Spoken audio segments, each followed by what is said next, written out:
تو حضور پاک صلی اللہ علیہ وسلم نے آپ کے لیے دعا فرمائی، یا اللہ صالبہ کو برکت عطا فرما، صالبہ کو جو ہے رزق میں فراوانی عطا فرما۔ تو نبی کی دعا تھی، رسول اللہ صلی اللہ علیہ وسلم کی دعا تھی۔ اب دعا کے بعد ان کے پاس فوراً جو ہے وہ کیا ہوا، اللہ تعالیٰ کی عطا ہونا شروع ہوئی۔ اللہ تعالیٰ نے جو ہے مال و دولت کی ان کے پاس، ان پر رزق کے دروازے اللہ تعالیٰ نے کھول دیے۔ ان کے پاس 4 بکریاں تھیں، 4 بکریوں سے پھر اور بڑھ گئی، اللہ نے ان میں برکت دی، 4 سے 8 ہو گئی، 8 سے 16، بڑھتے بڑھتے بڑھتے ان کو اس دور میں جو ہے، جو صحابہ کرام کا زمانہ تھا، حضور پاک صلی اللہ علیہ وسلم کا جو زمانہ تھا، تو لوگوں کا جو مال و دولت تھا وہ یہی چیزیں تھیں، بکریاں، اونٹ۔ تو اب ان کے پاس جو ہے بکریوں کا ریوڑ ہو گیا، گایوں کا ریوڑ ہو گیا، پھر اونٹ ہو گئے، ہزاروں اونٹ ہو گئے۔ اب جیسے جیسے یہ چیزیں بڑھتی چلی گئی، اب ان کو ظاہر ہے کہ جب ان کے لیے جگہ کی ضرورت تھی۔ اب پہلے جو تھا غربت کی حالت میں تھے، حضور پاک صلی اللہ علیہ وسلم کی مجلس میں ہر وقت حاضر رہتے تھے۔ جب غربت کی حالت میں تھے تو حضور پاک صلی اللہ علیہ وسلم کی صحبت میں بیٹھتے تھے۔ اب کاروبار میں جو ہے مصروفیت ہو گئی، اب جو ہے حضور پاک صلی اللہ علیہ وسلم کی مجلس میں بیٹھنے کا وقت نہیں ملتا تھا، بیٹھنا، حضور کی مجلس میں بیٹھنا کم ہو گیا۔ آہستہ آہستہ کیا ہوا کہ نمازوں میں بھی جو ہے آگے پیچھے ہونے لگی۔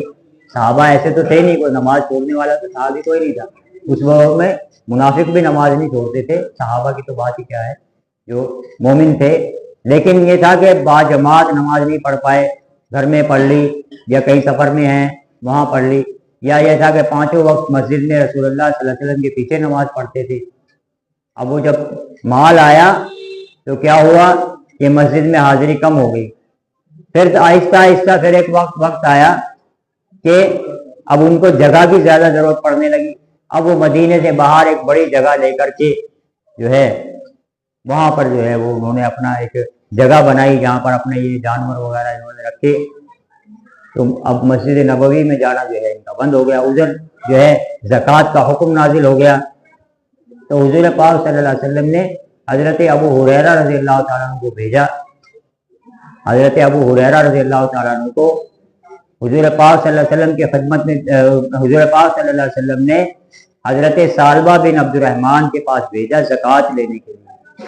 5 اونٹ پر 1 بکری، 5 اونٹ جس کے پاس ہیں اس کو 1 بکری دینی ہوگی، یہ زکوٰۃ کا حکم آ گیا ہے، اب تم زکوٰۃ دو۔ تو جب وہ زکوٰۃ لینے کے لیے حضرت ابو ہریرہ رضی اللہ تعالیٰ عنہ پہنچے تو ان کے پاس کافی مال ہو چکا تھا۔ جب مال زیادہ ہو جاتا ہے تو مال کی محبت ہو جاتی، جب تک نہیں ہوتا تب تک نہیں ہوتی، جب مال زیادہ آ جاتا ہے تو مال کی محبت ہو جاتی ہے۔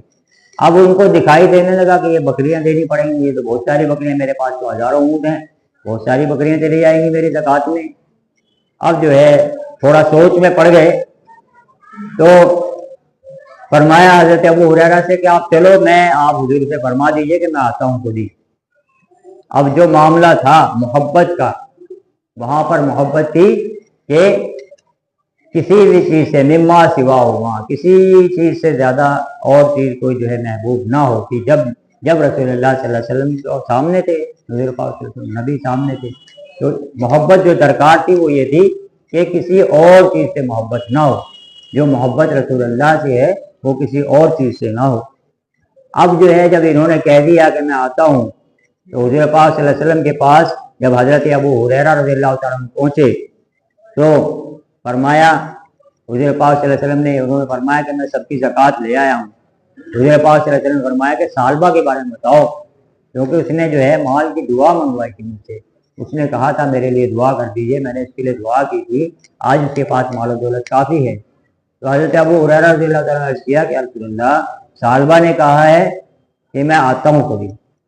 حضور پاک صلی اللہ علیہ وسلم کی آنکھوں میں آنسو آئے، کیونکہ وہ صحابی تھے اور حضور نے فرمایا کہ وہ تو ہلاک ہو گئے، جس نے زکوٰۃ میں دیری کر دی اور ایک فرض کا جو ہے حکم اس تک پہنچا اور اس میں تاخیر کی اور کہا کہ میں آتا ہوں، کیونکہ وہاں پر جو ہے صحابہ کرام کا جو زمان کا جو حالات تھے، وہاں اتنی بات بھی جو ہے وہ ان کے لیے بہت تھی، اتنی بات سننا ان کے بارے میں کہ میں آتا ہوں، ابھی تاخیر کرنا، سوچنا، حضور کا حضور کا قاصد پہنچا ہو اور وہ سوچ میں پڑ گئے ہوں تو حضور کے نزدیک یہ بات بھی جو ہے ناگوار گزری بہت، اور رسول اللہ صلی اللہ علیہ وسلم نے فرمایا کہ ہلاک ہو گیا۔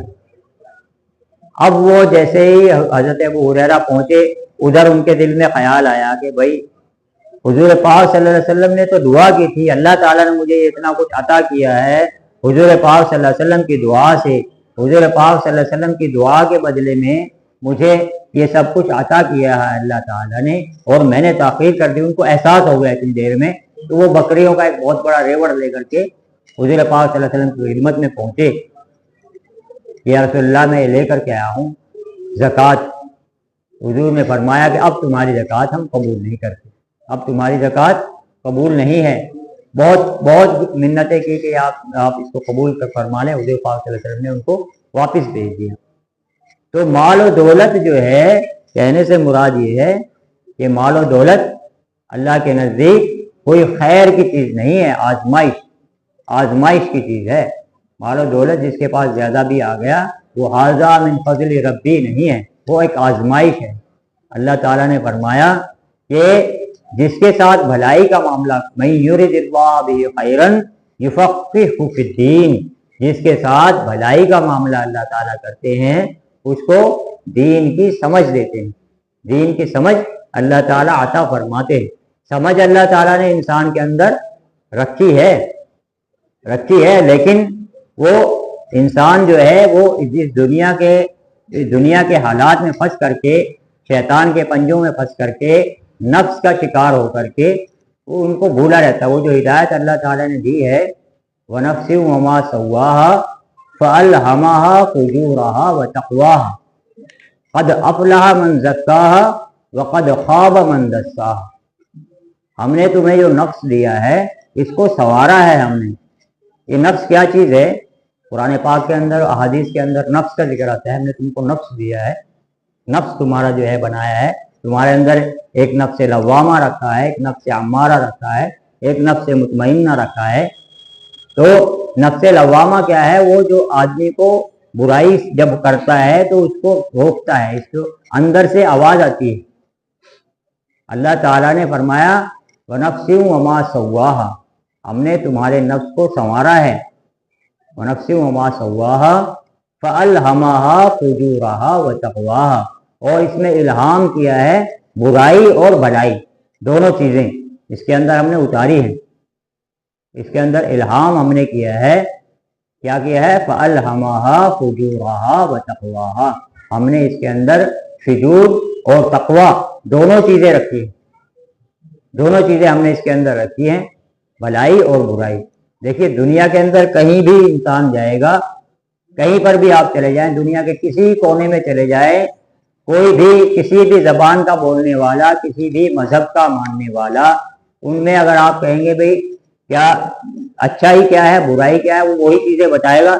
بھئی جھوٹ بولنا بری بات ہے، سچ بولنا اچھی بات ہے، چوری کرنا بری بات ہے، ایمانداری سے کمانا حلال روزی اچھی بات ہے، بھلائی کرنا لوگوں سے اچھی بات ہے، لوگوں کا برا کرنا بری بات ہے۔ جو باتیں عام ہیں انسان کے اندر، تو یہ کہاں سے آئی؟ اللہ تعالیٰ نے اتاری۔ اللہ تعالیٰ نے فرمایا فَأَلْهَمَهَا فُجُورَهَا وَتَقْوَاهَا، ہم نے اس کے اندر تمہارے نفس کے اندر برائی اور اچھائی دونوں رکھی ہیں، برائی اور اچھائی دونوں رکھی ہیں۔ لیکن اللہ تعالیٰ جس کے ساتھ بھلائی کرتا ہے اس کا جو ہے وہ نفس جو لوامہ ہے، جو اس کو برائی سے روکنے والا ہے، اللہ تعالیٰ اس کو تقویت عطا کر دیتے ہیں۔ جب یہ عمل کی طرف چلتا ہے، جوں یہ چلتا ہے، کیوں اس کا جو ہے وہ نفس جو ہے بھلائی کی اس کے اندر عادت بنتی ہے، برائی اس کو بری لگنے لگتی ہے۔ اور جب یہ برائی کی طرف چلتا ہے تو وہ جو اس کا نفس برائی کی طرف پکارنے والا ہے، برائی کی طرف لے جانے والا ہے، اس کو تقویت ملتی ہے۔